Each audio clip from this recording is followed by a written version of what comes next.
Golden. He's learned what he needs to do. He's going to be willing to make those moves. We know Colin Fern get it done, and hasn't been as much of a factor as I think we anticipated coming in.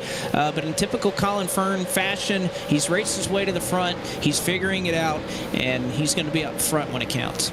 And you can never discredit him. I mean, he's made the championship four in the past couple of seasons. I mean, he's one of two drivers, Blake, in this playoffs, along with Presley Sora, from the championship four last season to have made it in contention for the title this time around. So Fern has a lot of experience under his belt and a lot of different styles of racing that he's been able to race around. So definitely Fern has learned over his experience in M&R. And right now I think it's definitely paying off. A lot of patience tonight. And so far it is working as he continues to work through these positions. And we'll now look to Bailey Turner a little bit up ahead the road. Is a little bit of a kind of pack up between Anthony Alfredo, Cabri, and the aforementioned number 5 of Turner. So watch out for that 86. Not outright the fastest car all night long by any stretch of the imagination, but best believe one of the most experienced and seasoned playoff drivers we've seen in this series over the past couple of years.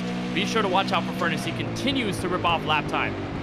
Well, you think about Clutch, think about his win to race his way into the championship four last season. We know that he can get it done when it counts. As you see the top 3 battling up front. Want to give a shout out right now to DJ Cummings. Been hanging around in the 11th position for the majority of the night. He started there. It's where he currently runs at the moment. And Cummings just having a quiet night right now. You can see a lot of cars just up the road from him that we were talking about that battle with Anthony Alfredo further on back, the battle for 4th through 10th. But Cummings also doing a solid job in the e-NASCAR machine. It's a busy time in e-NASCAR with free agency for the Coke Series going live today. Even some media that's happening a little bit later on this week. So e-NASCAR getting in full swing along with racing season. It's hard to believe, Eric, that racing season is just around the corner. I know we have a short off season compared to most other sports, but I mean, we're about a month and a half away from the Daytona 500. It's an exciting time as always. Yeah, this one seemed to blow by faster than most. I spent about 2 hours this morning planning some trips for the spring racing schedule. So I'm really excited. It almost can't come soon enough. And I know there are a lot of drivers out there enjoying their vacation. You probably hate me for saying that, but I'm excited. Daytona, first the Clash. I can't wait for that. That's going to be a good time. Yeah, the LA Coliseum. I wonder what a Monday night racing event would look like at the LA Coliseum. And I think Jacob Hitz is screaming at his microphone right now. Why would you say that? But nevertheless, we're here at Richmond. We've had a great race up to this point. You see Adam Cabot, Presley Sora, and now Joey Padgett has worked his way into the fold for the battle for the race lead. Your top 3 have broken away, much like we saw earlier when it was 4 cars breaking away at the front of the field.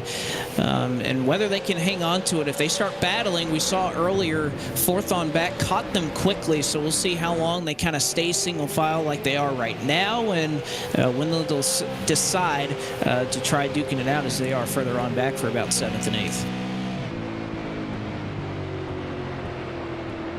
We've seen everybody kind of accordion through the later half of the run as you watch Colin Fern now slip inside the top 5. So Fern has definitely been one of the most consistent drivers on this run.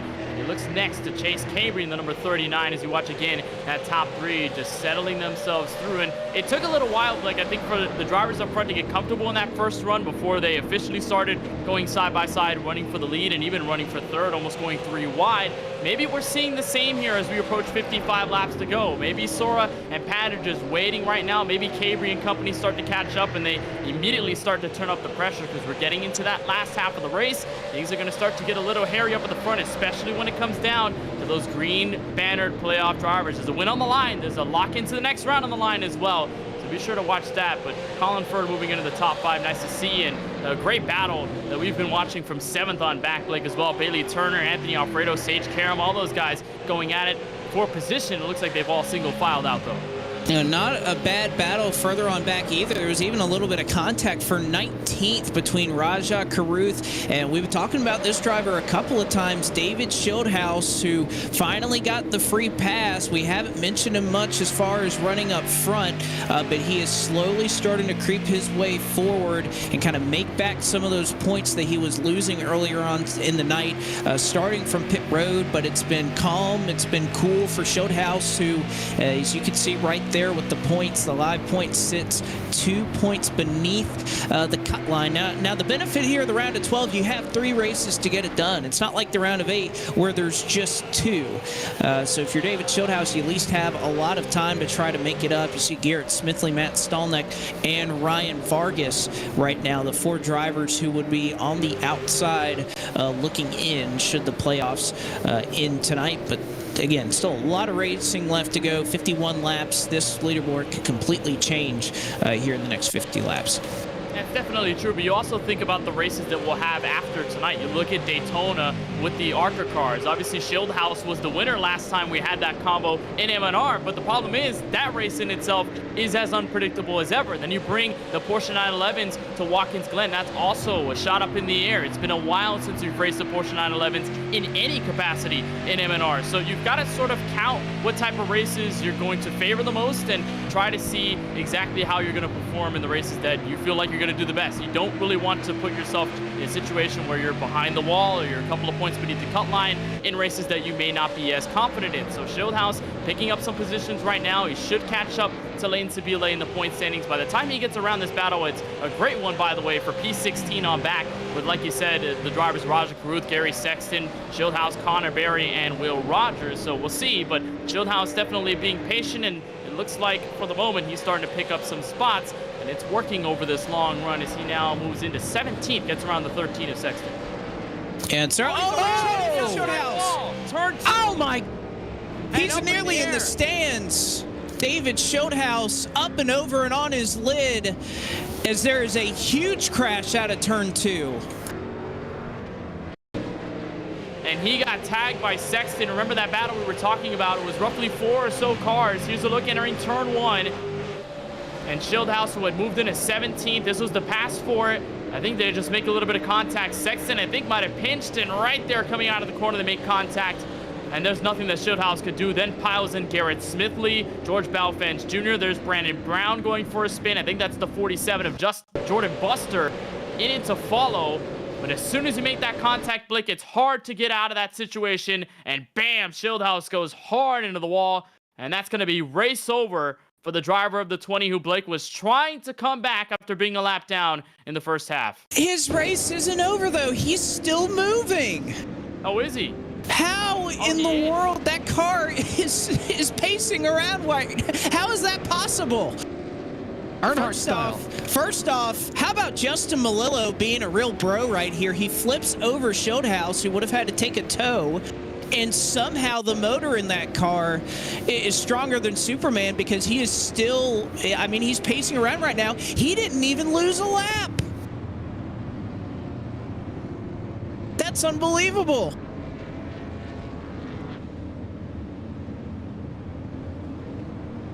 Wow. And you look at the 20 entering pit road. There's Sexton right behind him.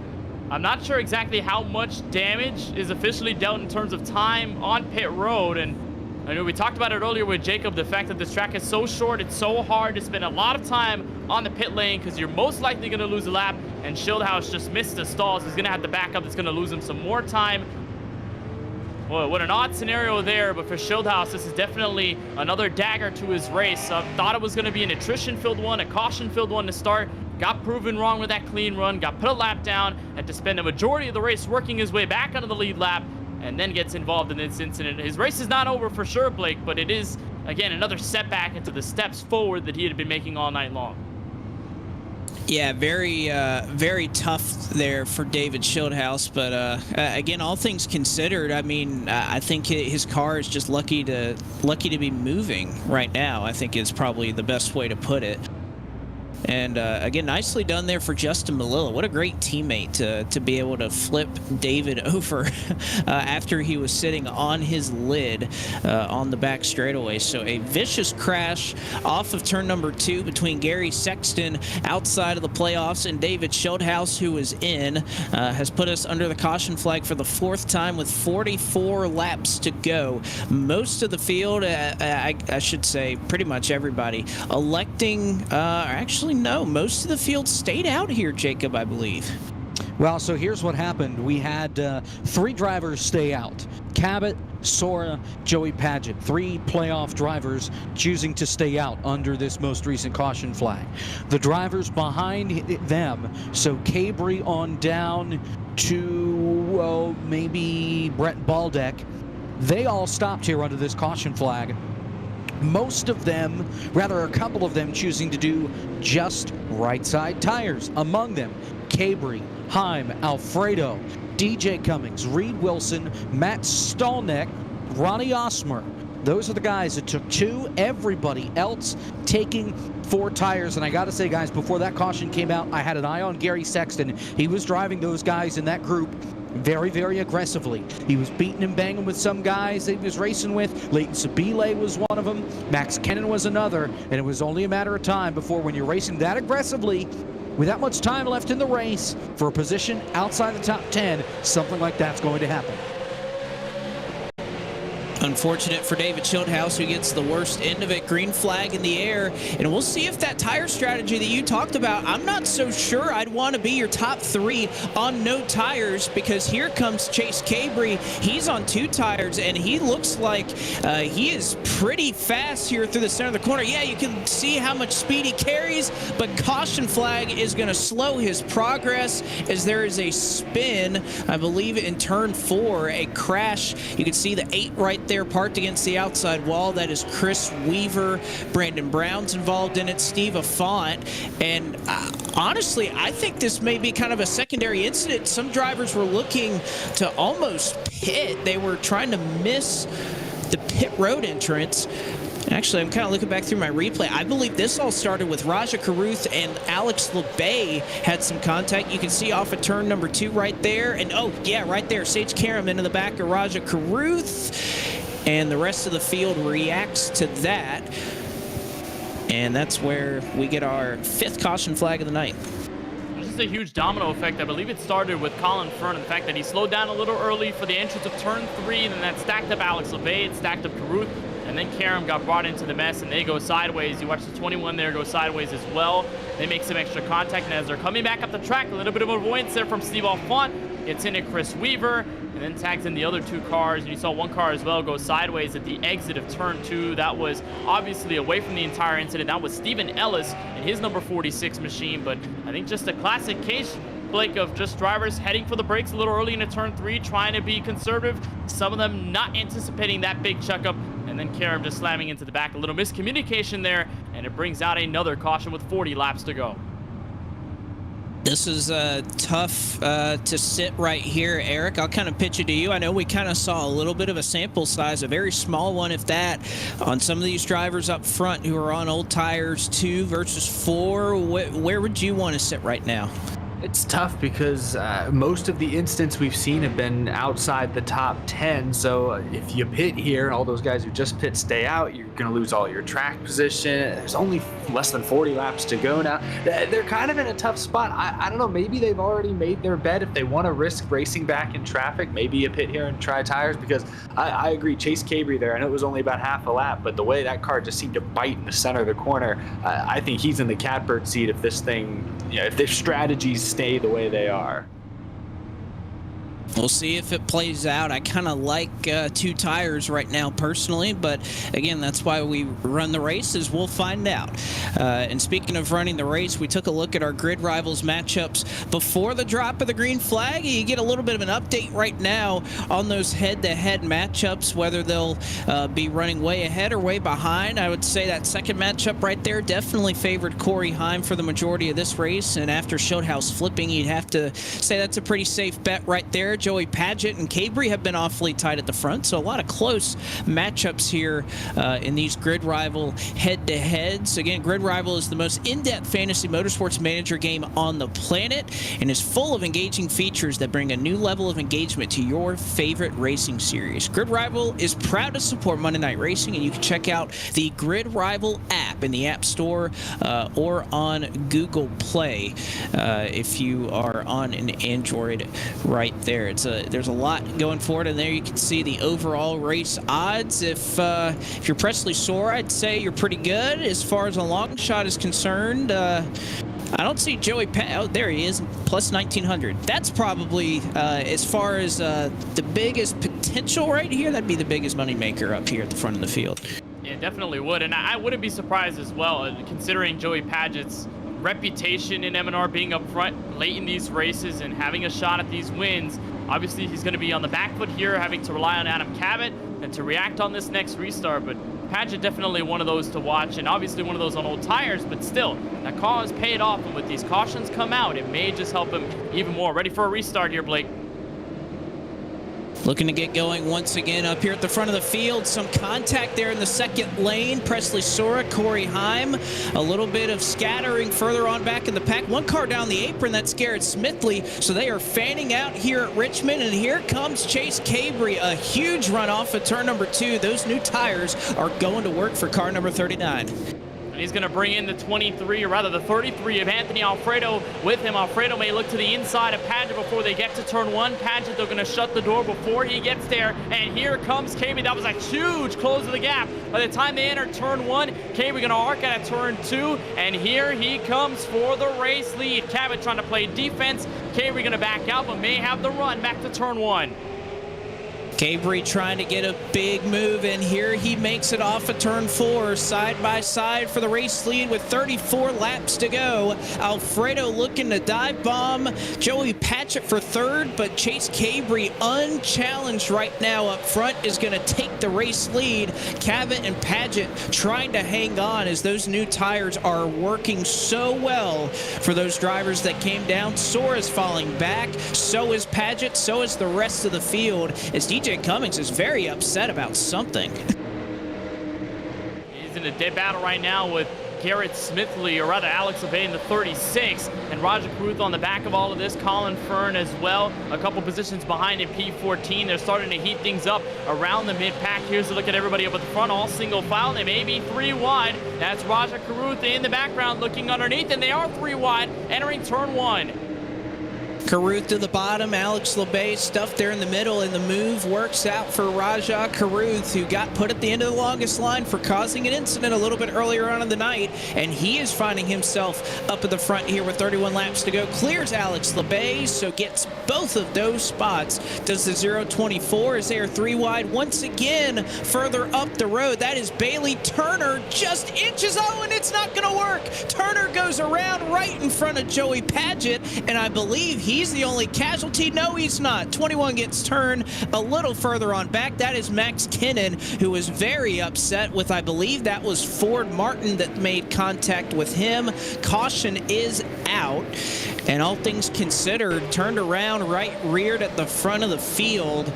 Not a bad outcome right here. Turner, you can see him on the bottom once again. Padgett in the middle. And not a whole lot of room for 3 race cars off of turn 2 here at Richmond. And it's similar to some of the other 3 wide instances we've seen. Once that room runs out and you don't have a lot of space, once you get off of that banking there coming out of turn 2, most notably, it's just at that point inevitable for contact to be made. And as the 83 gets into the 5, obviously nothing they can do to get around from all that. And then the more cars get into it, you see the 21 machine of Kennan getting turned around, and more drivers getting a bit of damage in that. So tough for Turner, who had been building this good run all night long. Now going to hit pit road, but he is joined, Blake, by Presley Sora in the 98. So a big call here inside, 29 laps to go. Oh man, the bleeding perhaps gets worse here for Presley Sora, Jacob. That is a bold call. I know Sora was falling back, but he's in 10th. He may fall back to about 25th or so by taking these tires. Well, and remember here where he stayed out 2 cautions ago when the big accident happened involving David Schildhouse. 4 tires and fuel for driver number 98. He goes to work. He is now in the 26th position. Bailey Turner also joined him in the pit lane. He had a little bit of damage to fix. He is down and away. Those were 2 guys that were up inside the top 10 before this most recent caution came out. That they decide to come down and pit. A really bold strategy here late in the going, coming up to just 25 laps to go. 28 to go at the moment. Let's catch up with our Tufco in-race reporter, who is he has some new scenery here from this vantage point. Ford, we could see you leaning right here. How's the car feel? How's that unique sim rig? How's it working for you? Man, it's been good. It's been a lot of fun. I'm telling you, it's a lot to get used to. You can probably see, maybe you've seen a little bit already when I'm in the corners, but the chair leans, the wheel doesn't lean as much. So, but huge credit to everyone at the Emergent VR Encounter. They've come and let me run this rig. As you can see right here, it's tilting a little bit here, but just thanks to those guys for letting me come out here and race. I'm heading on a cruise tomorrow for a vacation tomorrow morning on Royal Caribbean. So we're really excited about that, and needed to find a rig to run this race. I've run every single Monday Night Racing race, so I couldn't miss this one, and yeah, well, running 15th on it so far, so I guess not too bad. I was about to say, would you do a little bit better? I think some seat belts would kind of help with that lean a little bit right now. I'm just hoping nobody wrecks me or anything tonight, because I might need a Honda device. I'm not really sure. We'll see. I was gonna say, I tried one of those out at the Hall of Fame, and the braking power in it, when you lean forward and you hit the brakes really hard, it's a cool feeling and very, very realistic. So we're glad that you're having fun, and you've worked your way up to 15th. We'll see if you can crack the top 10 or perhaps a little bit better here in these closing laps. So good luck, and have fun the rest of the way. Great, thanks guys, appreciate it. Have a good one. That is Ford Martin, as we just mentioned, running in the 15th position. He was about 36th earlier on, and I think he's gotten used to that motion rig for now and has found his way further up the road. Joey Padgett into the longest line. After that caution, they deemed that he was at fault for that 3-wide move, and again we reintroduce EOLLs if you're deemed at fault. So Padgett gets put at the tail end of the field, car number 83, so he is going to have a long ways to go to try to make his way back through the field. Presley Soar also restarting in 24th on those fresh tires, but up front it is Chase Cabry and Anthony Alfredo who get us back underway. 25 laps to go here at Richmond, and they are banging doors for second between Adam Cabot and Anthony Alfredo.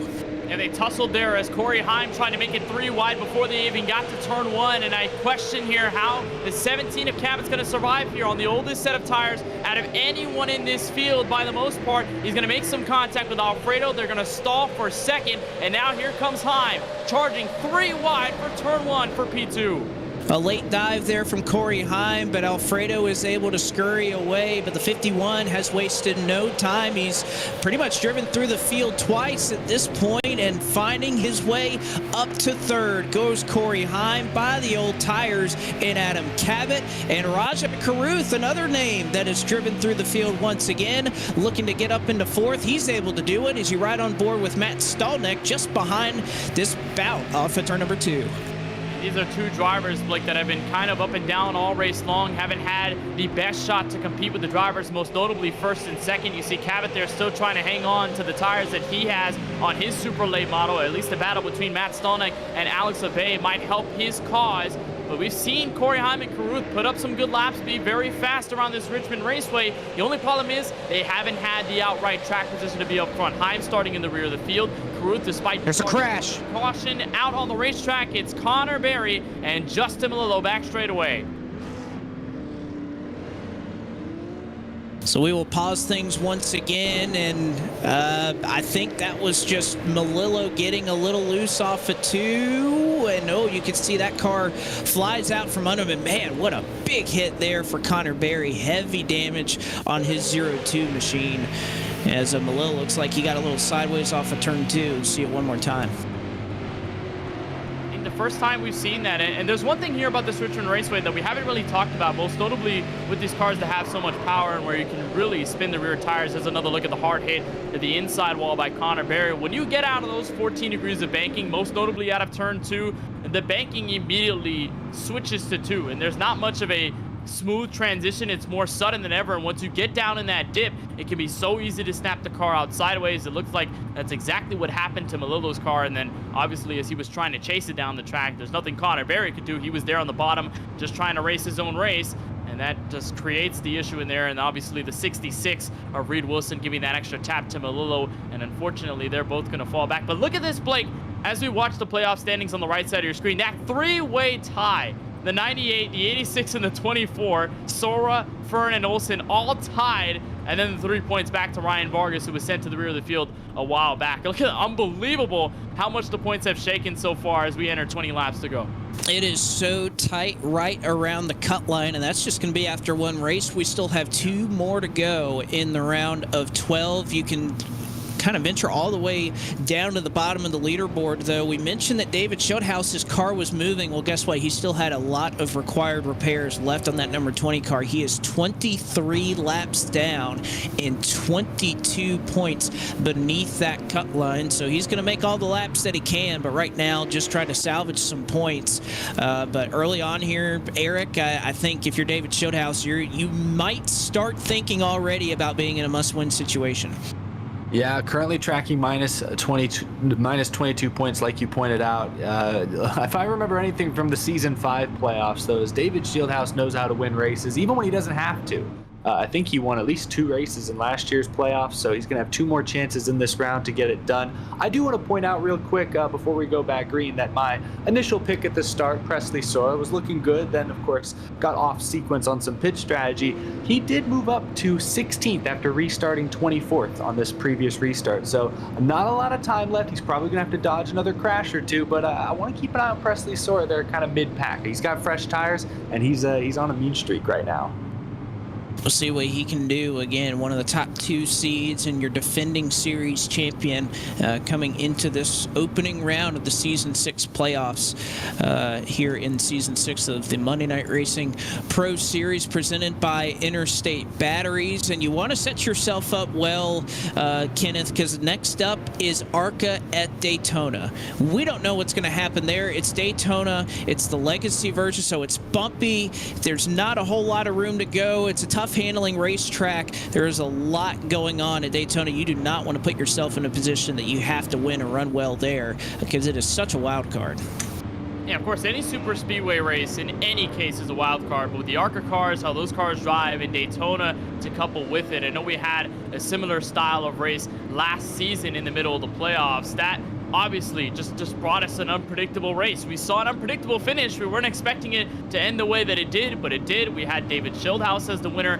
There is just so much chaos that can fire off at a track like Daytona with those cars in particular. So you're right. You're going to have to try your best to just do the best that you can and have a good race here at Richmond, because you never know what could happen at Daytona. And even then at Watkins Glen after that, it's just a wild round to start the playoffs.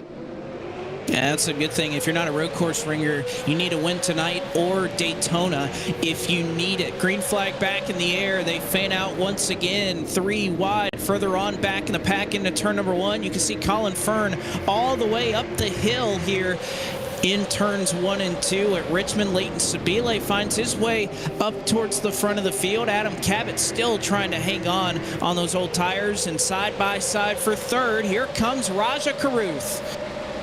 Caruth has been consistent and finally able to strike. He's going to try to follow the 51 in his tracks. Exit turn 2. He'll successfully do so. They'll clear ahead of Anthony Alfredo. He looks for the crossover. Oh, and he dumps him. The 24. Caruth what a save. Sideways and a huge save. Exiting turn 4. What a save by Raja Caruth, and they've had beef before, Jacob. That's some history right there. Alfredo is out of the playoffs, so is Raja Caruth, but we know these two have not seen eye to eye for quite some time, and I think that just reared its head that last trip into turn number 3.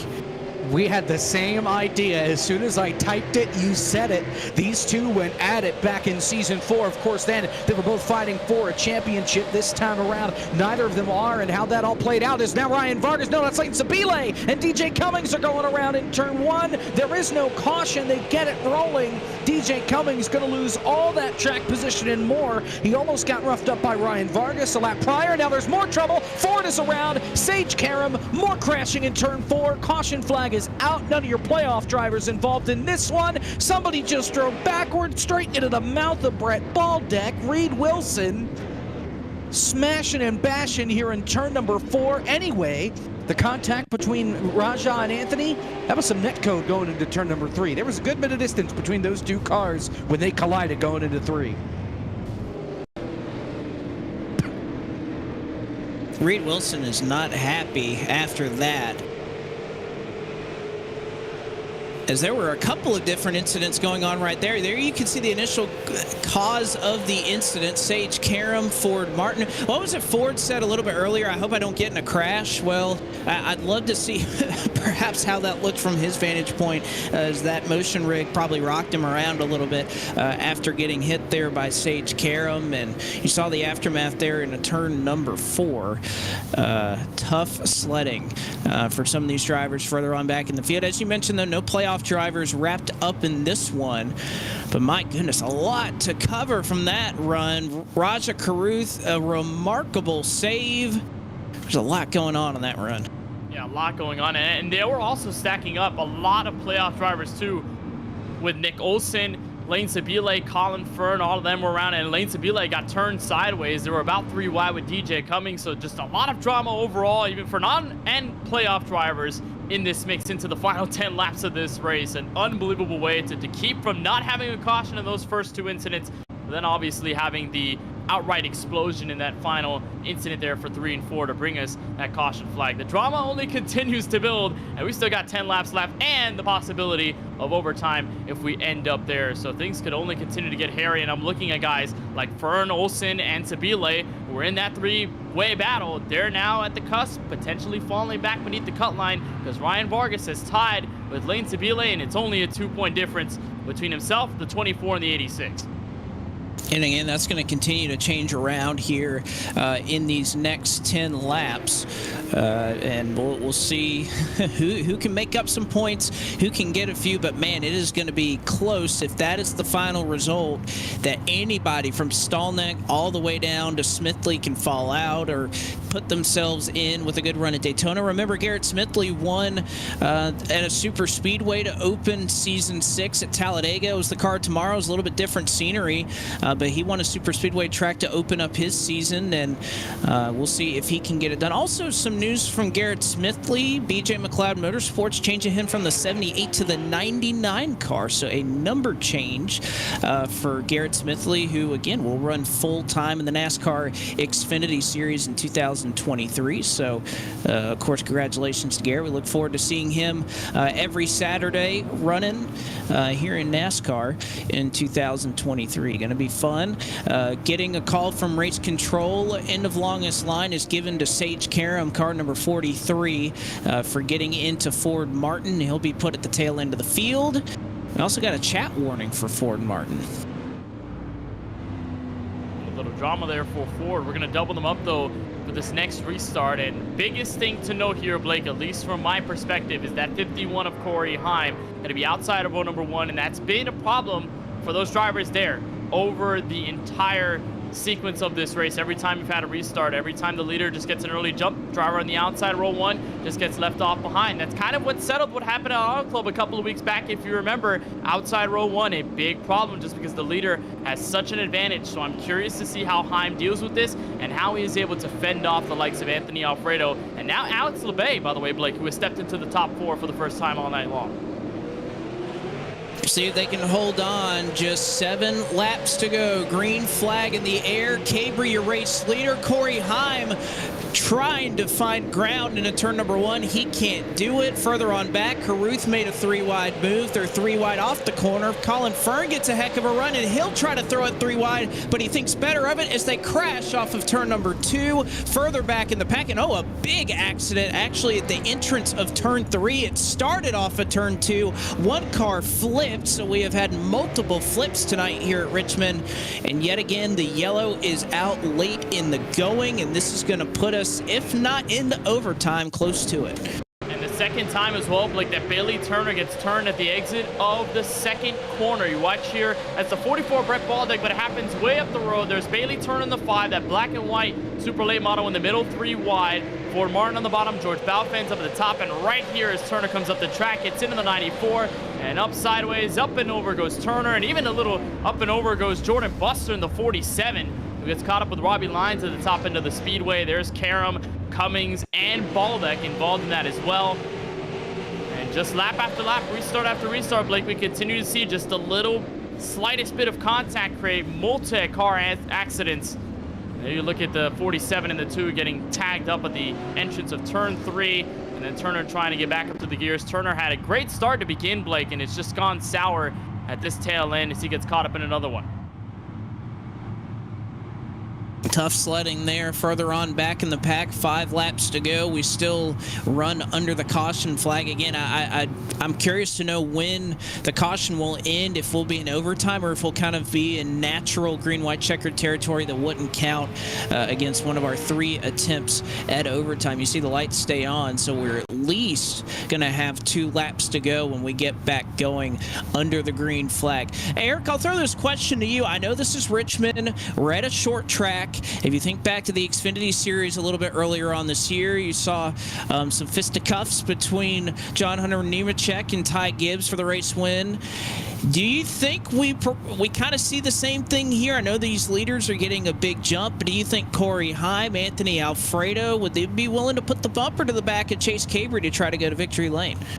Well, we've already seen Anthony Alfredo put the bumper to somebody here in the late laps, so I have no doubt in my mind he will be aggressive going for the win. But you mentioned it there, Blake, the leader on these restarts, like the actual guy in first position, has been able to pull away and get a little bit of daylight between himself and the rest of the pack. But if we get into overtime, 2 full laps to go, the rest of the field's going to have to pretty quickly try to reel him in. They're going to have to settle things much quicker than they have been so far. But I'm excited. And again, I'm going to keep highlighting my guy Presley Sora. He's up to 9th. Try making things happen, Blake. He is making things happen. I think someone else that's making things happen, Kenneth, is Adam Cabot, who is on 84-lap old tires. And we talked about time and time again how these drivers up here, they had fresher tires than Cabot.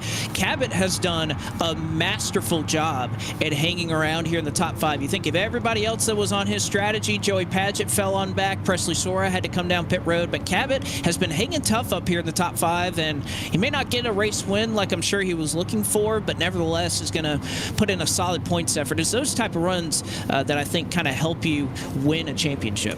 Yeah, he's definitely outlasted the other 2 that were on his strategy, like you said, with Padgett in that penalty area and Sora coming down pit road, even though he's P9. Cabot still holding on in this call, but these cautions have definitely helped him. If this race had stayed green, who knows where Adam Cabot may have fell through the category, especially around a lot of the playoff competition. You think of guys like Nick Olson and Colin Fern, a lot of those green bannered playoff cars behind him. These cautions have helped, so Adam Cabot could just roll on these last 2 laps, be able to hold on to a top 5, and could be gaining a lot of momentum for Daytona next week. Looking for that 2nd M&R championship. We'll see, though, how he deals and everybody else deals with this last 2-lap dash for the finish. 2 playoff drivers in the first row, and a great launch for Chase Cabre at our first attempt at overtime. Green flag back in the air here at Richmond, and we'll see if we make it around one more trip. Cabre, your race leader. They are side by side for 2nd with Corey Heim and a bunch of others. Do we have a spin further on back that may change this thing up? It looks like Cabre may just get there to the white, and no, they're wrecking out of turn 4. Just mere feet before Chase Cabre gets to the line. Caution is out, and we will stack them up and do it once again, as I believe it was Nick Olson that got turned in that one. And Vargas, and that was, I tell you what, that was a great job by Josh Mendoza. He saw the wreck start to develop, and before anybody was even completely around, he threw the flag because he knew that they were going to wad some stuff up. Some more championship drivers in this. Ryan Vargas, as I mentioned. Presley Sora and Leighton Sabile banged wheels. I think that both of them are okay. Joey Padgett made it through the 78. Garrett Smithley, he did not. And even though it was Will Rogers and Jordan Buster maybe getting the most out of that as far as damage, still playoff drivers involved in that, and we get to try it again, Blake. It started right around Nick Olson, Colin Fern. Fern threw a block. Olson, I'm sure, wasn't putting up with it. And then Presley Sora got in the back of Nick Olson right there. And, oh, man, what a wreck, that, like you mentioned, takes out a lot of playoff drivers. 4 to be, in fact, involved in that yellow. So that will move a lot of drivers further on back and kind of change the running order of the playoffs. You can see stopped right there on the front straightaway. That was Ryan Vargas, another playoff contender. Raja Caruth, I believe he got enough damage that he had to come down pit road. So Raja is going to be out of the running, not a playoff driver, but tough for Raja, who drove through the field pretty much twice to try to get back up to the front and just could not find the luck to make it happen. Olsen is also going to pit. Believe he may have crippling damage on that car, so that will shake things up. You could see how much it affects his 24 car, now 17 points and continuing to fall down the running order.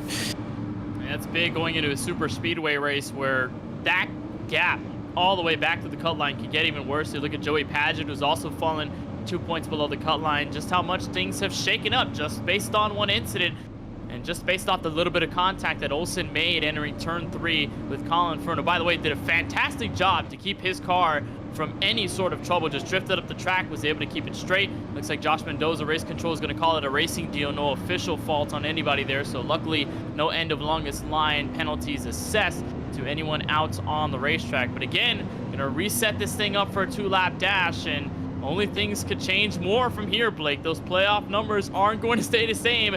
After that last restart, it's not going to stay the same after this restart. And we've got a lot of playoff implications on the line as well. If you think about the driver up in front, Chase Cabrey, with a possibility to win his second race of the season, to lock himself into the next round. Corey Heim with the same thing on tap. Adam Cabot looking to stay on the oldest set of tires in the field. The chaos and all the craziness only continues to boil over here inside these restarts. How about Alex LeBay? I know we mentioned him earlier on in the broadcast, just somebody that always is hanging around in a position to win. He's up here in 4th. I mean, he's not out of this thing. Matt Stalnick, we haven't talked about him in a little bit. He's in 6th. I mean, you got some guys up here that have an opportunity if they could just get a good restart. The problem is that these leaders have just been flying away from everybody else on these restarts and have just been able to have 2 or 3 car links when they get into turn number 1. If Alfredo can time it, or if Heim can time it, I think we'll see a move here into turn number 1, but they will have to execute it well. We are now on our second attempt of 3 possible attempts here in Monday Night Racing overtime for the season, or playoff opener, I should say, here in season 6. Cabrey, Alfredo, Heim, your top 3. Heim going to roll up to the restart, still give the jump to Cabrey. 2 laps to go yet again here at Richmond. And again, outside row 1 just gets left in the dust. Alfredo having to fight for second. Corey Heim, they're going to clear before they even exit turn 2. And here comes Adam Cabot, almost a bit of contact. We'll see if they can keep it clean on the back straightaway. A couple of moves being made, but Chase Cabrey looking for his second win and the white flag from Richmond. White flag in the air, and Cabrey does make it this time. They wreck across the line, though, further back in the pack, but up front, Cabrey has about 2 car lengths on Corey Heim. Does Heim have enough to try and make a move into turn number 3? And it looks like Heim is not going to be able to make anything happen off of turn 4. Chase Cabrey is going to be the first winner in the season 6 playoffs.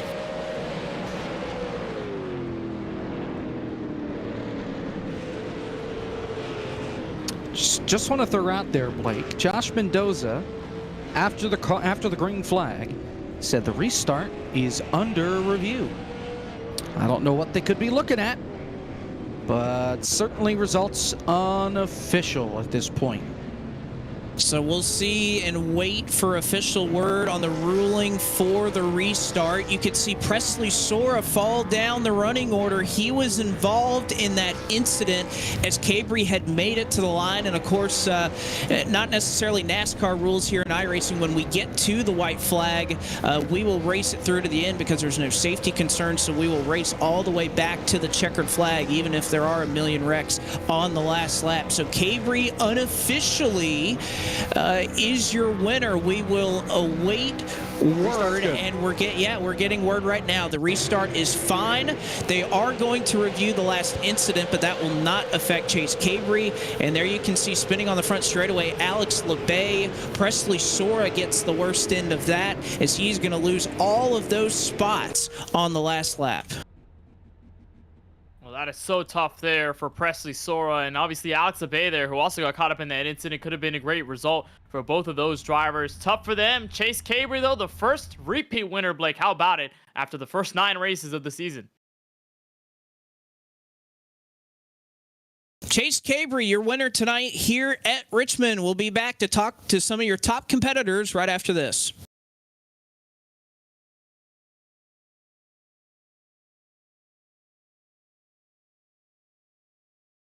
This is an Interstate battery. More pros trust this than any other out there. Yeah, more pros. More. Even more pros. Keep going, Moss. Look, we're gonna run out of time before we run out of pros who like Interstate. I mean, we'll run out of time before we even run out of left-handed pros who knit. These pros are everywhere, which means so is this battery. Right around the corner, up the street, everywhere. Interstate batteries, outrageously dependable.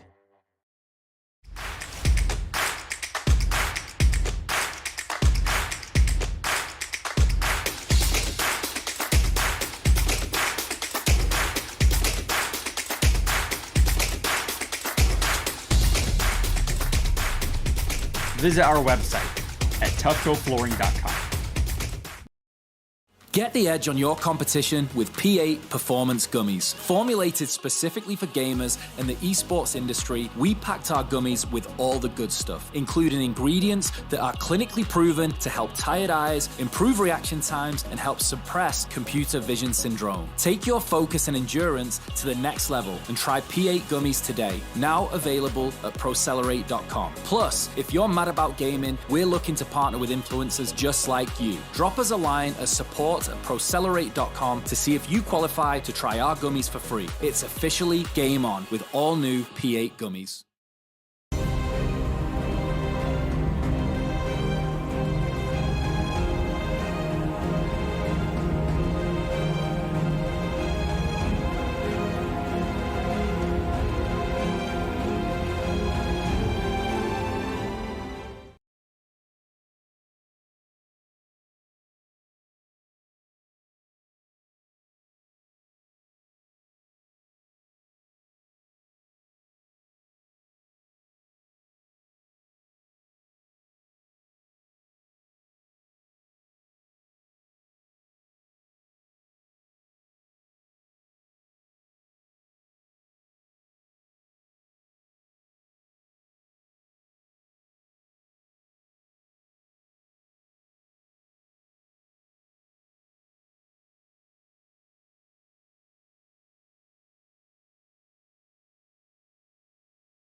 Back with you here live for post-race coverage after the season, or the playoff opening race here in Season 6. Chase Cabry is your winner. Corey Heim finishes in second. Anthony Alfredo brings a home third for Exet. Fourth was Colin Fern. Adam Cabot finished in fifth. Matt Stolnick was sixth. Leighton Sabile, late edition of the playoffs after winning in the regular season finale, finishes in seventh. Ryan Vargas, eighth after a tumultuous night, a good points night for him. Will Rogers in ninth. And running out your top 10, Kenneth, was Max Kenneth. Ford Martin in the brand new rig tonight ends up P11 after starting P20. Josh Slay ends up in 12th after all of it on the last couple of laps. Rookie Joey Padgett and playoff driver ends up 13th after the drop of the checkered flag, an up and down race for him. Sage Karam ends up P14 after a couple of crashes near the end. Garrett Smithley ends up as the last driver inside the top 15. Then goes Stephen Ellis rolling off 26th. He will finish P16 at the end of tonight's race from Richmond. Nick Olson also roller coaster race for the 24. He ends up though 17th after the end of this one. Justin Malillo 18th. 19th will go to Case Collenbach, and DJ Cummings in the 10 machine rounds out your top 20. 21st belongs to Michael Massey, 22nd Bailey Turner, 23rd Jordan Buster, 24th Robbie Lyons, and all these guys had some sort of issues coming down the stretch and could not get a decent result out of it. Brett Baldeck, 25th. Presley Sora involved in that crash on the last lap. Goes from a spot inside the top 10 to 26th. Alex LeBay, same deal, 27th. Brandon Brown, 28th. Chris Weaver in the 29th position. George Belfans Jr. rounding up the top 30. And then you have the rest. Some pretty big names back here, guys. Rajah Caruth out of the race, 31st. Reed Wilson, 32nd.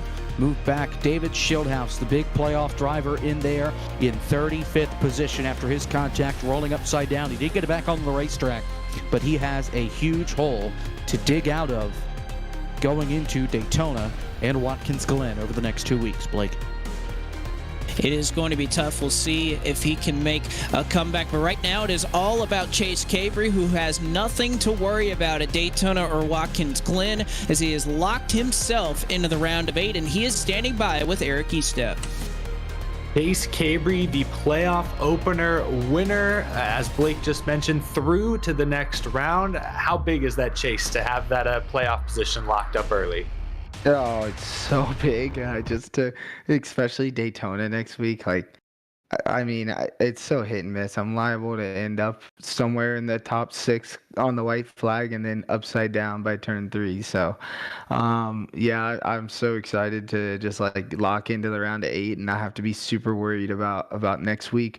And then Watkins Glen with the Porsche, I think it's such an off the wall event that, I had this circled all season long. Once I locked in, I looked at the playoffs and I said Richmond is one of my best places, and it's a short track. It fits what I like, and it's a super late model, so you can drive the heck out of them. And I was pretty pumped to get it done. Absolutely. Well, you put on a show on those restarts, a clinic, I should say. You were ahead of most of the chaos and the carnage there in the closing laps, but how were you able to execute on restart after restart after restart? Yeah, it just matters so much at Richmond to have control of the start, because you are on a bend essentially. It's a whole nother corner, so you literally start at the bottom, and you can be, and the way the gearing works out, certain tracks with the gearing, with being in first gear, you can just, go from first gear and just be able to go to the floor. And with that, I was able to just drive away. And drive away you did. I also got a note just after you crossed the finish line that you were the only driver tonight to finish with 0 incidents to their credit. So I believe that makes you the winner of the Mark Rabilis Photography Clean Driver Award. I'm fairly new at this, so I don't know what comes with that, but it's a pretty cool accolade, I believe, staying out of trouble tonight when so many other drivers did, especially with no fast repairs tonight. How big of a challenge was that, knowing that it was kind of a completely different format than what Monday Night Racing is used to? Yeah, it's pretty cool. Shout out to Mark for putting the $100 up every week for that. So, Mark's a big part of this league, and so it's pretty cool to get that. But it's important with not having the fast repair to stay clean and keep your nose in the right area. Because I was a big advocate of going to that the no fast repair, just because I think it changes the pace of the race. It changes the way you race. And I think in past races, it's kind of hurt me because you do come down to take fuel, or you come down to play some strategy call thinking there'll be some bit of attrition, and you're buried back in 30th because everybody has clean race cars. So I think it mattered a lot, and I'm pretty excited they got rid of it. Absolutely. Well, it was a good show tonight. Congratulations again on the win, Chase. So what are you going to do the next 2 weeks? Just going to kind of go on a mini vacation, just make some practice laps out there? How do you approach the next 2 races? I feel like after my win in the ARCA car, I was kind of I kind of laid back and just had some fun. There was times where I felt like I was really fast and did some really dumb strategy just to have fun with it and see if it would work out. And then there was times where I messed up or got caught up in a wreck. And so it was nice to have the win, and it'll be nice to have the win over the next 2 weeks, especially going to Daytona. I can just kind of go in there and have some fun and push and try to win the race. And if I end up upside down, who cares? So it allows me to kind of regroup and focus and figure out, I don't know what the round of 8, I don't know where it starts, at what car, what track, but start to look forward to that. Absolutely. Yep. No time like the present. Well, thank you for joining us tonight, Chase, and congrats on the huge win. Thanks, man. I appreciate it. Awesome. That was Chase Cabre, winner here tonight at Richmond. We'll go now down to Kenneth, who is standing by with our runner-up. And D here, first super late model race in M&R for Corey Heim. But Corey, you end up in P2. You were fast in practice. It looked like that easily transitioned into the race pace. You were second going into those final 2 laps on the last handful of restarts. Did you have anything there left for Chase Cabre to fight for the win? Not really. It's kind of hard to tell though. I feel like being first on the restarts was huge, and unless you were up there, it was kind of hard to do much with the leader. And after about 15 laps into any run, it was hard to pass, and it definitely made my night tough. I sped on my first stop after wrecking in qualifying and starting pretty much last, and I think like around halfway, I had to come from last, and somehow I don't know how, but somehow we kept it clean, and we're there at the end with my EPI Toyota Camry, and ended up second. I know the restarts were kind of washy on the front row. I wish we would get rid of the restart boxes. I feel like it'd make it a little bit more competitive, but Chase was the best car in qualifying and the best car in the race, so you can't take that away from him. Well, nonetheless, a second place finish here from Richmond Raceway. I know a lot of drivers had tumultuous outings here in this event, but now you move into Daytona with the ARCA cars next week, second race of the round of 12 with a lot of momentum. How are you going to try to build up on that momentum going for the rest of the round to ensure an advancement into the round of 8? Yeah, I'm pretty happy with tonight. I mean, these next few races are really hard to predict. I don't race a whole lot of Porsche stuff at all, so that's going to be kind of a blind race for me. And then you got the ARCA Daytona, and anything could happen there. So to have a P2 run tonight in this first round, I think is huge for me. And I got to approach Daytona probably pretty cautiously, I'd say. Just going into the next two races blind is going to be tough, but yeah, just happy with the P2 and going to move forward and try to advance out of this first round here. Well, you're easily the largest mover of the race by far, 30th to 2nd here from the virtual Richmond Raceway. Corey, congratulations on this podium finish on behalf of all of us at Podium Esports. Congratulations on the finish once again. We'll see you 1 week from tonight from Daytona with the ARCA cars. So that is Corey Heim in the 51-2nd at the end of tonight's 157-lap outing here tonight from Richmond. We'll step it down to third place, Anthony Alfredo in the 33, who's caught up with our very own Jacob Hitz. It's been a while since we've gotten the chance to talk with the Pasta Man, and hey, the internet's fixed. How about it? Yeah, it's been a while, way too long. Unfortunately, I haven't been able to do any sim racing whatsoever, not just the Monday Night Racing League. So it's been about 6 weeks at least since I've run a race. Whatever the last race I ran was the last Monday night race I ran, so I don't even know how long ago that was. Been trying every week, just haven't been able to make it work. But shout out to the technician who was able to help get me tuned up and come back for a podium finish. So I'll take it for not racing for this long. I definitely felt just weird, out of the groove a little bit. Took me a while to find a rhythm and get smooth again, but we were able to have plenty of pace. I wish we could have restarted on the bottom one of those times. Just last restart, we're on the top, had to settle for third. But I think if we could have restarted on the bottom, we maybe would have had a shot for it. But at the same time, because all those races I missed, I'm not playoff eligible. So I want to be mindful of those guys racing for all that as well, because I know what that's like. How hard is it when you're up at the front like you were for most of tonight, racing around guys that have the green banners, they're able to run for a championship, and you have the speed to be running for a championship so close a season to go, but you're on the outside looking in? It's got to feel different. How do you adapt into racing those guys now? It's got to be mindful, because I know when I was racing for championships, it's frustrating at times when there's some guys who aren't eligible.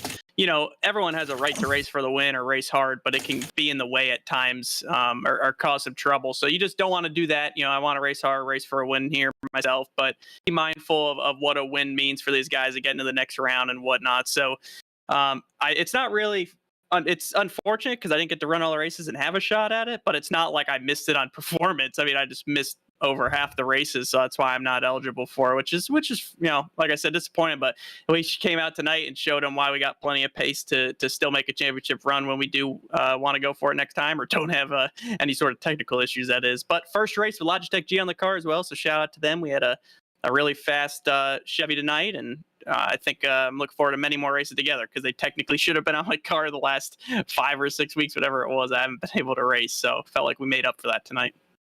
One final quick question, because somebody brought it up. I forgot, because there were 14 cautions between this and the end. The contact with Rajah Caruth. I know you guys had a rivalry a couple seasons ago. What happened there going into turn number 3? Oh, just a misjudgment on my part. So I told him I got cleared by my spotter to make a quick crossover at the last second. So I went for it, and I barely brushed him just flush on the bumper, and it just got him all sorts of crossed up. So I didn't mean to do that, of course, but it happens. It's racing, I guess. So thankfully he was able to save it, and we were both able to keep racing to the end. All right, Anthony. Well, thanks for your time, and best of luck next week from Daytona and the ARCA cars. Congratulations. Thanks. Appreciate it. That's Anthony Alfredo coming home P3, and thanks to Blake McCandless for the assist there on that final question. I honestly forgot that was even part of the race tonight until you said something. I was like, oh, yeah, that was tonight. A lot happened in this race. Like you said, there was a lot going on, especially towards the end of that one. But man, I gotta say that was one heck of a race we just had. We had green flag runs. We had a little attrition. We had just about everything in between. It's safe to say, Eric, I think it was a pretty good opener to these playoffs.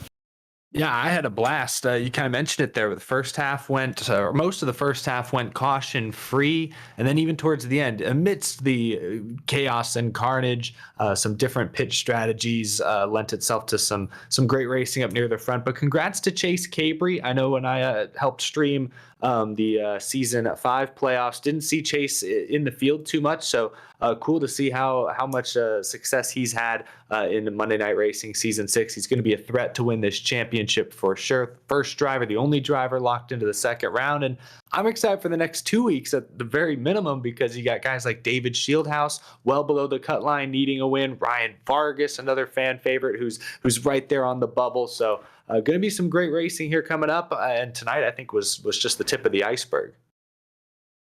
All right, Eric. Well, there is a lot left to be determined next week, but we still have continuing coverage tonight from Richmond. On behalf of our entire broadcast team, Jacob Hitz, Kenneth Bueno, and Eric Eastep, I'm Blake McCandless saying so long for the broadcast booth, but we're going to turn things over to the Frontstretch Post-Race Show and our good friends Brennan Houff and Michael Massey. Guys?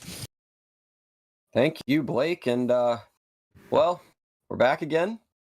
As Jim Mora said once, about 20 years ago or whenever that was, playoffs. I don't know how to describe that race. I was saying it off camera. It was about 60 or 70 laps of clean and green, about as good as you can expect it. And then you had about the last 100 of what did we just watch? But what about you, Mike? You got a solid finish tonight. Yeah, 21st place in the Ray Hendrick Flying 11 throwback car, which Richmond native Ray Hendrick had to do it at Richmond Raceway. So, by the way, put Ray Hendrick in the Hall of Fame. He belongs in the NASCAR Hall of Fame. But, yeah, so it was a good race. I lagged back at the start, as I tend to do, and I didn't lag back as much as David Shieldhouse. He started on pit road because he thought there was going to be a wreck in turn 1, lap 1, as many of us thought there would be. There was not. We made it. And Shieldhouse I know, right? got lapped right away. So he did not come out of that looking too good. I didn't come out of that looking too good either, because by the time I laid back, I was half a lap down or something. And next thing you know, there was a wreck. There probably should have been a caution early on. All I know is I was entering turn 3 and Ford Martin was sitting right there. And I had swerved so hard that he was on the inside.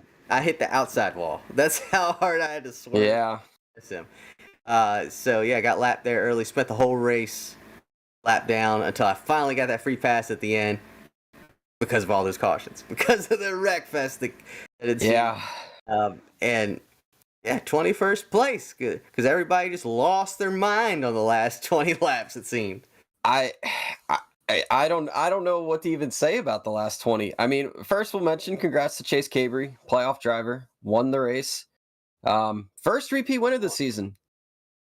He moves on now, right? He moves on. Yep. Yeah. So that's a relief, especially with Daytona next week and the ARCA cars, which is always a thriller and usually unexpected. But I mean, overall, I thought it was going well. It was a great race, you know. Everybody seemed to be keeping their heads on. I know the track didn't really widen out, but you know, as the race went on the restarts, and you know, once we got past halfway, it's like you saw the second groove finally start to kind of come in, and then you saw more passing, especially on the restarts. Of course, there were a lot of stack ups, but you know, it was a typical Richmond race, I thought, and you know, I don't know. It was a very interesting race, even though the end was a complete junk fest. So Yeah, so we went without fast repairs this week. I believe first time in Monday Night Racing history where we didn't have a single fast repair.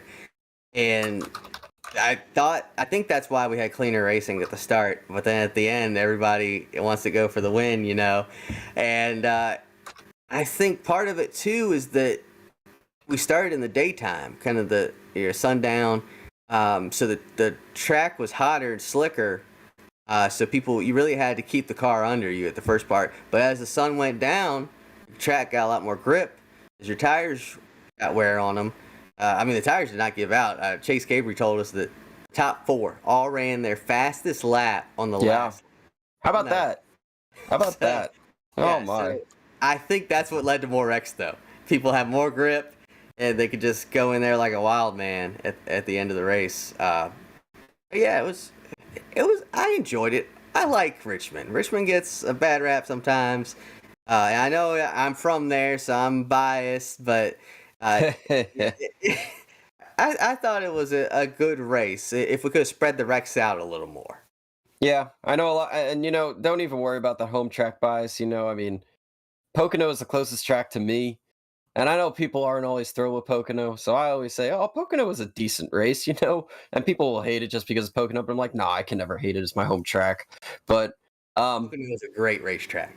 There you go. Okay, I'll take that. And, people aren't always thrilled with Richmond, but you know what? I'll say it's a good track. We just need to maybe smooth it out or something, or we got to do something to it. But that's another time, another day. But yeah, and I was thinking about that. You mentioned the weather. Right when I came into the session, it was about, I think 89 degrees was the track temp. And it was, it was starting to get to that full darkness. And then I saw once the race started, it was like 5 degrees cooler on the track temp. I'm like, I wonder if that's going to, how it's going to play into these guys' cars and what it's going to do. And obviously, as you said, the sun went down, the grip went up, and apparently the brains went out the window. So that's the only way to describe it. But yeah, playoffs, round 1, it's expected to get wild like that. And again, Chase Cabry with pit strategy too, not just speed. He did come out on top. So good for him. He moves on, doesn't have to worry about the last 2 races of the round. And yeah, so wild race. But I believe we're going to have a few guests tonight, all of which had very solid runs for the way it went. The first guy probably needed it the most because he is in the playoffs. He barely made the playoffs and is kind of hovering around that border. Matt Stallneck, are you there, Matt? We got you. There he is. I think he's here. We welcome Matt Stallneck to the program. How you doing? Hey, there he is. There we go. We see you now. Matt. Hey, guys. How we doing? Last guy in the playoffs, and you get a 6th place finish. How about that? Yeah, man, it was an awesome night tonight. In fact, if you look behind me, you'll be able to see you guys 3 seconds probably on a delay, because I always watch the post-race show. But yeah, no, great night tonight. To me, a 6th place may as well be. Oh, there we are. Yeah, you can see it. Yeah, 6th place may as well have been a win as far as I'm concerned tonight. I started off, just made a huge rookie mistake on the first lap, trying to be way too conservative, and just lost the rear of the car and self-spun. Managed to not hit anything. And then, I'm usually a hothead, which many people in the league will tell you. And some reason, I just didn't let it get to me tonight and managed to drive all the way back to the field. So I don't know. It was a great night all the way around. Made a really good strategy call with my teammate DJ Cummings late in the race off of one of those last few yellows before the real big string of yellows came out, where we both took 2 tires because the tires were pretty much even tonight. You could take 2 as long as it wasn't an extremely long green flag run, and you were going to be able to stay right with the leaders. And in some parts of the corner, it almost felt like the car had better balance. So that helped a ton. I think gained like 10 spots just from doing that. So and then just kind of avoided some of the chaos there at the end and brought it home 6th, which again, I looked at this opening round of the playoffs with, a short track, a super speedway, a road course. To me, the super speedway stood out as a strength, the road course a weakness. So I felt like this was a really important one to get a good result. so that I can go execute at Daytona next week and then not have to rely on points too much at Watkins Glen. Yeah, for sure. It was wild out there. Did you cause you caused that thing on the first lap where it was Ford? Did he get involved with you there? Because I think I was there was telling two separate wrecks. Was there? I think. Okay. Yeah, I mean, there was just a huge stack up, and I was on the bottom. I didn't hit anything, and nobody hit me. So I think whatever happened, because I saw that Ford also spun, because I ended up passing him going on the backstretch next lap. I'm like, well, I don't know what happened to him. And then him and I just kind of drove through the field. Ford had pretty good speed tonight, and I know he got caught in some stuff there towards the end, but I don't know. It was early enough. Like you want something like that to happen, or if it's going to happen, you want it to happen early because you get all race to kind of recompose yourself and get back Ford after cut it. you any breaks tonight? Not at all. Not at all. And by the way, I watched last week, and I think you could probably take a guess as to who he was referring to. So, yeah, You know, we were trying to guess, and we were like, we didn't know who, but I think we kind of figured it out by now. we are the best of friends, truly away from the racetrack. But there's definitely like a Dale and Rusty thing going on, with the added bonus of being teammates thrown in. So yeah, we have just been oil and water on the racetrack. And just as racing rivals this season. So it's mostly his beef. I have zero problem with Ford as it relates to racing. He's been making a mountain out of a molehill with every little incident, and was mad at us last week because he couldn't keep up with us in the draft. So yeah, it's one of those things. Yeah. But no, it's all in good fun. Hated to see that he got caught in that wreck because he was really fast tonight. I thought he had really good speed, and he deserved to go get a top 5, top 10. So hated to see whatever happened to him. You know, you talk about teammates, you know, like Ford was mad last week, and now whatever happened this week. But now you go to another plate track next week. I know it's kind of different compared to, you know, New Daytona and Talladega, because Daytona 07, you know, you got the bumpy surface. Don't know if tire wear is going to come into play at all. And the way the ARCA cars work, you can't really push that much. But teamwork does, you know, it's always beneficial. What do you think? You guys gonna kind of smooth it out for next week and try to work together as a team? You got other plans, or how are you gonna approach it? Yeah, I mean, look, I hope so. I think, look, I know we were joking earlier, but at the end of the day, I don't think DJ and I did the best job as teammates last week. That's just reality. And I think there's a push and pull that has to happen when you're teammates with somebody.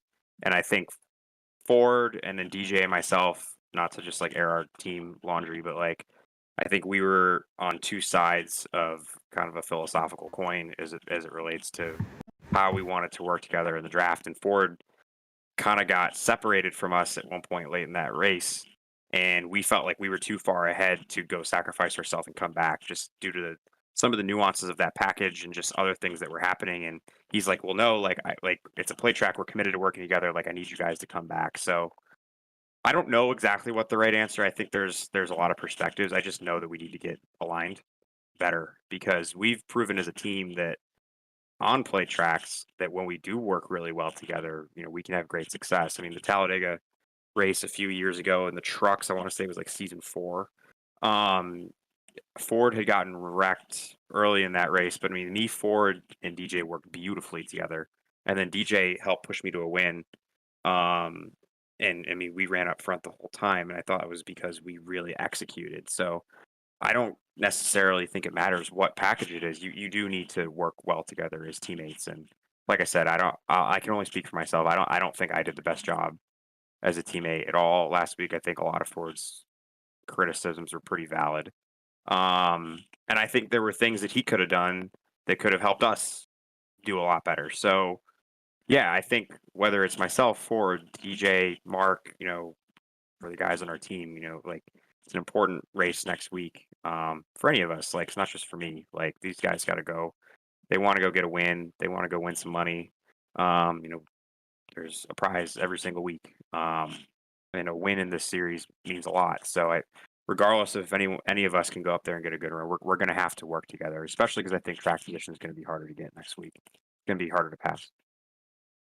Did you get a chance to look at the points picture yet? Do you know how you're stacking up? Yeah, Yeah, I just looked right before I came on broadcast here. I'm 9 back in 6th. So I started off with no playoff points and knowing I had a pretty big hill to climb, and there was a lot of heavy hitters that had problems. And like Schildhouse, I don't know what he was thinking on the first lap by deciding to start from the pits, but unfortunately that put him in some bad straights, and then Presley got caught in a wreck that actually I was involved in there on the last lap, and that hurt him too. So yeah, I mean, look, at this point in the playoffs, like, you can't be too worried about what anybody else is doing. You just got to try to get out there and put your best foot forward and go do max points. And yeah, I mean, P6 going into a track that I consider my strength. Yeah, I'll take that all day. Yeah. The funny thing with that Schildhouse situation was when he came out the pits. That's when Ford's incident happened. So he almost came off pit road and got collected in an incident. So that was pretty funny to watch that almost play out firsthand. But no, good run tonight. Thanks so much for coming on the show. We wish you the best of luck as you chase down this M&R championship. Appreciate it, guys. Hope to talk to you guys again before the end of the season. Yes, yeah, definitely, Matt. Good run tonight. Congrats. Thanks, guys. Appreciate it. Yep. That was Matt Stallneck, P6. Good run for him. Now we got the dirt from both sides on crypto, right? Yeah. I'm glad we did. I mean, I know it was kind of tough to figure out, but I think we kind of got down to the bottom of it. But hey, they got to work together. He's right. Next week, doesn't matter the package or what type of Daytona it is. It's still a plate race. So anyway, that leads us to our next guest, who had a much needed and very he's very happy tonight. Max Kennan. Top 10. Yeah. Top 10. Finally, after this terrible season I'm having, I missed the playoffs for the first time this year after not missing it since I came in the league, and I'm just happy to run good. What was it like out there? I mean, you finished 10th. You got through all the mess. I mean, I don't remember where you were running most of the night, but 10th place still, in the way the race went, that should feel like a win. Yeah, I was running around maybe 14th or 15th during that first green flag run. I was kind of just, honestly, everyone was going really hard at the start, and I didn't think that tires would not wear as much as, like, they didn't wear at all, and I thought they were going to wear more than they did. So I was kind of stuck in a little bit of a lull between like 15th and 20th. And then we had that caution, and then chaos ensued. And I was just trying to keep my nose clean the whole time and staying on the bottom and trying to look ahead and trying not to get run over by everyone behind me. And that seemed to be an issue tonight. People just can't hit the brakes, and but I'm just, at the end, I was lucky on those last few restarts just to be slotted in on the bottom. I was following Presley up through there. He was making some holes, and just stay on the bottom with him, and came out P10. It really seemed like the bottom was the place to be, because I kept getting trapped on the outside, and I would just lose 3-4 spots. If I was there on the bottom, I'd be able to pick up a couple. Yeah, the outside would work for me, like maybe 1 or 2 laps on the restarts, but then after that, you got to get to the bottom, and or you're going to get freight trained all the way to the back. You just can't hold it. Yeah, sure. But did you cause any incidents today? Did you get any credited with anything? Or No, I almost did though. Gary Sexton was blocking me because he didn't want to get freight trained to the back, and I kind of ran him in the corner going into 1, and he got upset, but I didn't wreck him. But that was about the only thing I got into tonight. It's kind of good when you have sort of a drama-free race, especially with the way it went tonight. To come out with a top 10 and say, hey, I got a clean car, I got a top 10 finish, let me just get out of here and go on to the next one. Yeah. But you're going to Daytona. Right. So it's not like it's any cleaner, unfortunately. Right. Plus, I'm just racing for wins, so I'm not really looking at the points picture. You just go out and go all out and do what you can. Yeah, but talk about, your season unfortunately hasn't gone the way it has, as you said, or you wanted it to, as you said. What kind of momentum, I guess, and how good does it feel, just to get a top 10 finally? Now you can move on to the rest of the season, race for wins. How good does it feel, and what confidence does it give you going into these final handful of races? Oh, it gives a ton of confidence. I mean, it's just it feels like the last few races and the whole season I've been running top 10 like where I usually run, and then we come down to the end of the races and we have that last restart and I'm always at the wrong place at the wrong time, and it just seems like trying to get my luck to turn around, man. And I feel like this is a step in the right direction going forward. I love bumpy Daytona. It's one of my favorite tracks. I think we're gonna have a fun time there. Sure. Now we like to ask people the first time they come on. This is the first time we've had you on, which is way overdue. Way overdue. I'll say that. But so you're in the industry. You basically grew up around NASCAR, right? And now you find yourself with JTG Daugherty. I botched that like crazy. JTG Daugherty Racing. Yeah. So what do you do for them, and what's that kind of been like growing up around the NASCAR scene? It's been awesome. I love working at GTG. I started there in May of last year. I'm a setup engineer for them. I prep all the cars, set them up before they go to the racetrack, use 3D measuring technology to make sure like the car's in order, wheelbases, measurements. And then I send it off to the crew chief and them. They prep it and they haul it off to the racetrack. And it's a pretty cool job. I love doing it. But growing up around racing, my dad being a crew chief for as long as he has, it's just always something I wanted to do. And I can't see myself doing anything else outside the industry. I just think it's a fun time. And they always say enjoy, like you want to do what you love to do. And this is what I love to do. So, yeah. Yeah. Never work a day in your life, huh? Yeah. How did you get into Monday Night Racing? It was actually right when the whole COVID deal started. I was at home and everyone was just had nothing to do, and so I DM'd Ford and I was like, it was the second season was about to start up, and I was like, hey, I was doing an internship with Kyle Busch Motorsports at the time, and I was like, and this is when he was more strict on industry people only, He's like, are you really? I was like, yeah, and he's like, well, come on, we'll race, and then ever since then it's been growing and growing and growing, and here I am. Now you say you do the setup and 3D technology for JTGs and all that. How does that translate to iRacing if you've tried, iRacing setups? Is it similar or is it completely different? I know it's kind of mixed opinion there, but yeah, I've always had a tough time getting the handle on next gen cars in iRacing. I feel like there's still more to be translated on how they handle. They kind of feel like light. I don't know how to put it. Whenever I'm driving them, they just feel like once they're gone, they're gone. They snap. But setup wise, I would think tire pressures are pretty close. Like if I put a actual cup setup tire pressure in for like Martinsville or Bristol, it actually translates pretty well over to iRacing in terms of grip and how you expect it to handle. But other than that, I don't know about the clicks and stuff like that on iRacing. That's fair. Yeah. I don't either. I just I know the truck a little bit, but that's about it. I don't know anything about the next gen. Yeah, it's wild. Yeah, I guess nobody really does. We're all still kind of getting used to next gen. It's the whole industry. Yeah, and real life and in real life and the sim racing world. Yeah, y'all got a test coming up in real life. I know that. Yes. 24th and 25th, I think. I don't know. Yeah, it's coming up. Does it feel like an off season to you?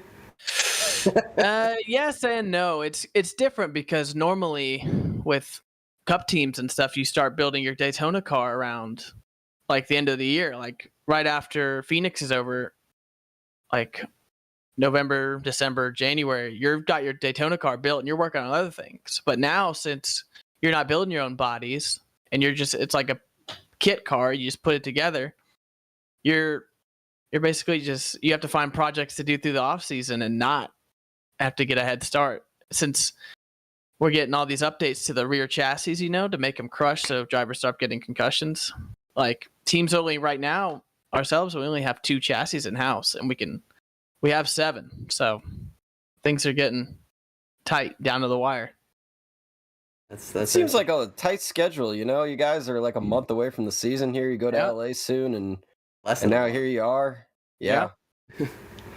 Yeah. Speaking of that, they're paving LA right now. I mean, it's just crazy how everything comes together. Yeah, for sure. Well, do you go to the track with the team, or do you just stay back at the shop? Part time, but when I'm not at the track, we have a war room that all the other engineers go to, and we look at cameras, talk to the team from the shop during the race day. Gotcha. Well, hopefully I'll see you at the track. Sometime this year. Yeah, absolutely. Yeah. But yeah, thanks for coming on. Like I said, it was overdue, and congrats on a great top 10. Hopefully your luck is turned around and you're getting back to how you were. Yeah, I'll gladly come back. I like doing these things. So you guys have a good one. Maybe we'll see you in the top 5 next week. Oh yeah, maybe top 3, maybe, or Victory Lane. Who knows? There you go. All right. Who knows? There you go. Good goal to have. All right. Thanks, Max. Appreciate it. See you guys. Thank you. That was Max Kennan, top 10 tonight, finally for him. I know he was overjoyed. It was good to have him on. I know he's been in the league for a while, and like you said, it was well overdue for him to be on. But I think that's going to be all our guests for tonight. Just 2 guests tonight. Crazy race. And yeah, don't need not as many talking points. I need to get out, see who's mad at who and things like that. Because that's the thing, hopping on here right after we finished, stuff hasn't. You go to check the driver chat after we've wrapped, and it turns out somebody's mad at somebody. We had no idea. We never saw them run into each other. I'm sure somebody's mad at somebody right now, and they're just keeping their lips sealed, and their fingers aren't typing, and nobody's saying a word. But let's look forward to next week a little bit. Bumpy Daytona, ARCA cars. I know for me personally on iRacing, that is one of the most fun combinations, but it could also be one of the most chaotic. Just because A, you can't bump very much in the ARCA car. Because once you bump in those cars, you're pretty much going around. B, with Bumpy Daytona, holding it 3 wide is not very easy compared to what it is at, smooth Daytona, we'll call it, and Talladega. So and I think it was Matt that said it. It's going to be a track position race to an extent. Like, I think it's going to be crazy. I mean, tires could come into play, pit strategy, all that. Bumpy Daytona is a very interesting race, usually, no matter what, official, league, or anything. But what are you expecting here, Mike? More of the same? There's no faster pairs, so... Yeah, that too. No faster pair.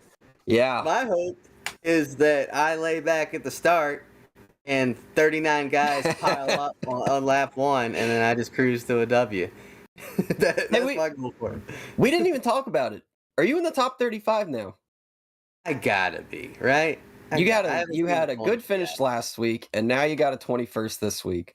So you gotta be. For sure. Just racking up points left and right. People have been missing, too. We only had... We have 38 cars tonight? 40? I think, it was 38, I believe, yeah. 38? Yeah, because I was running 38th at one point. As long as I didn't finish there, though, right? But, yeah, I gotta be there. So, that'd be nice, not having to do the qualifying races. We didn't have one tonight because it was a shorter field. Mm-hmm. But hopefully, I don't know, maybe everybody won't lose their mind. Like tonight, maybe it'll be clean for half of it, and then, it is Daytona, and it's ARCA cars, so that's like a wreck waiting to happen. Unfortunately, in real life and the sim. Yeah. So one thing we really didn't mention were the playoff guys who had trouble tonight, and I know we kind of briefly mentioned it, but real quick before we end our show tonight. We had 2 guys really, who kind of put themselves in a little bit of a hole. We had David, as we mentioned, who started from the pits. And maybe the most surprising guy who is in a little bit of a hole, I believe, is Presley Sora. He got wrecked there on the last lap with, I forget who he wrecked with, but he finished, I believe, in the 20s after running up front the entire race. So... That's pretty surprising, and Presley's always up front. Now, I don't know what the points look like, honestly. I haven't taken a look. I know Matt mentioned where he was a couple of when he was on, but these points, I tell you, with David being in a hole and haven't been to the Final Four before, and Presley being where he is, it's still tight, and a lot of the playoff guys finished up front. And going to Daytona now, it's going to be even crazier, I think. I mean, I'm hoping it's a little bit cleaner, but let's hope it's crazy in a good way.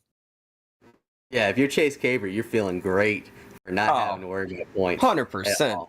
But yeah, David Schildhouse, I mentioned that thing at the start, but then he was in a wreck late where he ended up like in the catch fence. I'm pretty sure if this was real life, people in those first couple rows might have been dead. I mean, yeah. Unfortunately, you're probably right. But yeah, I didn't see the thing with Presley. I guess now that I think about it, I looked in the top 10 and he wasn't there. But yeah, that's if there's somebody though that can pull out a clutch win and climb out of a points hole or something like that, it's Presley Sora, right? Yeah. I don't think it's over for him just because of one bad race. Same with Schildhouse. I don't think it's over for either of those guys. Look out for them next week. No, I believe that every playoff driver finished in the top 20 outside of Schildhouse and Presley, which is crazy. I mean, they're in the playoffs for a reason. And even at times tonight, a lot of them weren't looking like they were going to finish top 5, top 10. It was looking like a mix of non-playoff guys and playoff guys, but I think that we had 4 of them finish in the top 5. So cream rises to the top as always. But hey, for sure, we got Daytona next week. ARCA Cars looking forward to it. But yep, congrats to Chase Cabre tonight. Thanks to our guests for joining us, Max Kennan and Matt Stolnick. We will be back here next week after the race. Tune into Podium Esports. And I believe this race now, we're going to mention it is on Eric Estep's YouTube channel now. And also our frontstretch.com YouTube channel. Next Monday night, 8 p.m. Eastern. Tune in, ARCA Cars, Daytona 2007. I am Brandon Hoff. That is Michael Massey. We'll see you guys next week. Also, check out frontstretch.com for the Monday Night Racing review that we do every week. That too. Goodbye. See you guys.